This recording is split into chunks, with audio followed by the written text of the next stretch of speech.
Hello दोस्तों, आज की वीडियो में आपका स्वागत है। आज हम पढ़ेंगे विग्रहराज। विग्रहराज चतुर्थ, जो कि शाकंभरी के चौहान वंश का शासक था।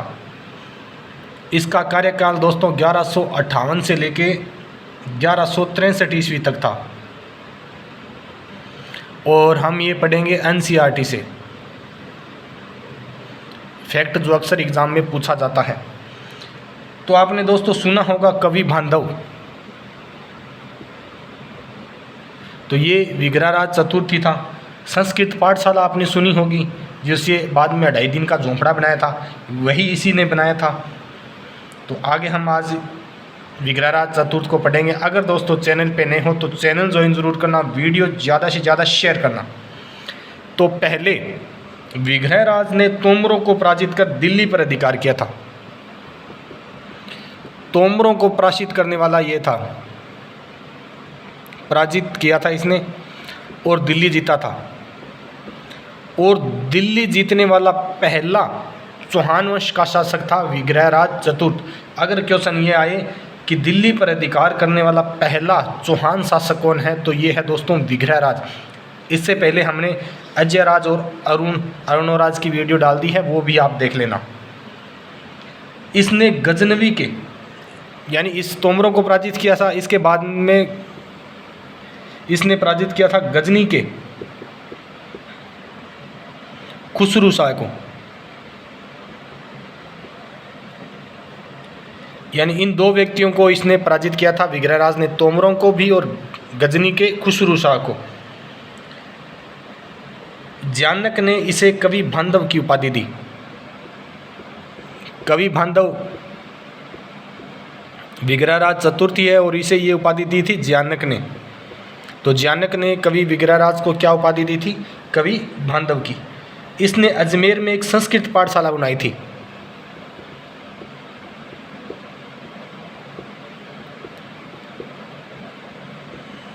और शाकंभरी के चौहान शासकों की उत्पत्ति भी दोस्तों अजमेर से है। तो यहाँ पे इसने एक संस्कृत पाठशाला बनवाई थी। उस पर हरकेली नाटक की पंक्तियाँ खुदवाई। यानी इस पाठशाला पर हरिकेली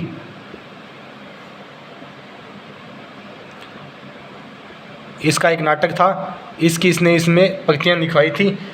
कुतुबुद्दीन ऐबक ने इसे तुड़वाकर 2.5 दिन का झोंपड़ा बनाया था। यानी ये संस्कृत पाठशाला थी ना, इसे ही 2.5 दिन का झोंपड़ा बनाया गया था।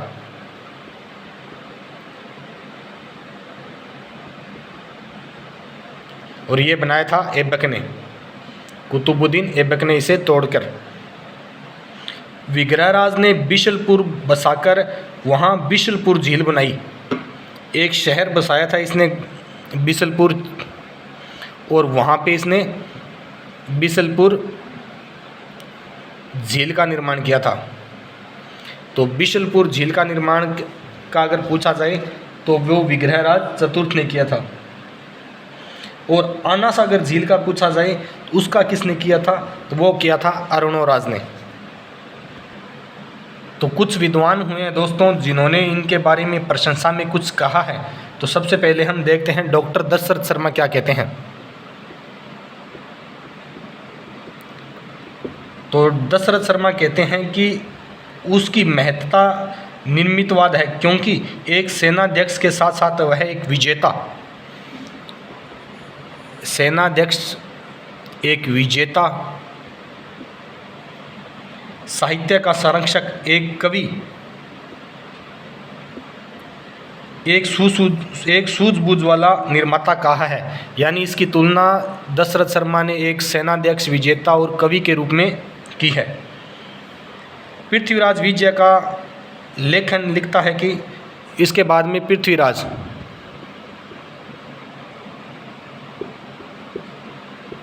विजय है ना, इसका एक लेखक लिखता है कि विग्रहराज चतुर्थ की मूर्ति हो गई है तो कवि बांधव की उपाधि निरर्थक होगी। यानी जो कवि बांधव की उपाधि दी जाती थी ना, वो विग्रहराज को दी जाती थी।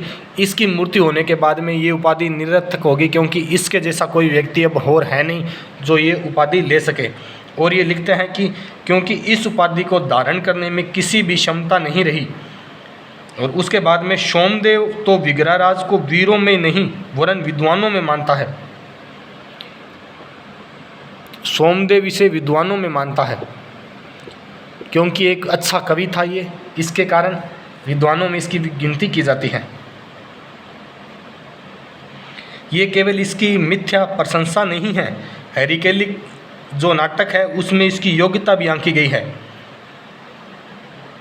जो कालिदास और भवभूति की होड़ कर सकता है, यानी उस समय के जो साहित्यकार थे कालिदास या भवभूति, इनकी भी होड़ कर सकता है ये व्यक्ति। और विग्रहराज का समय है ना दोस्तों, इसका यानी काल, ये कहलाता है सपादलक्ष का सवर्ण काल।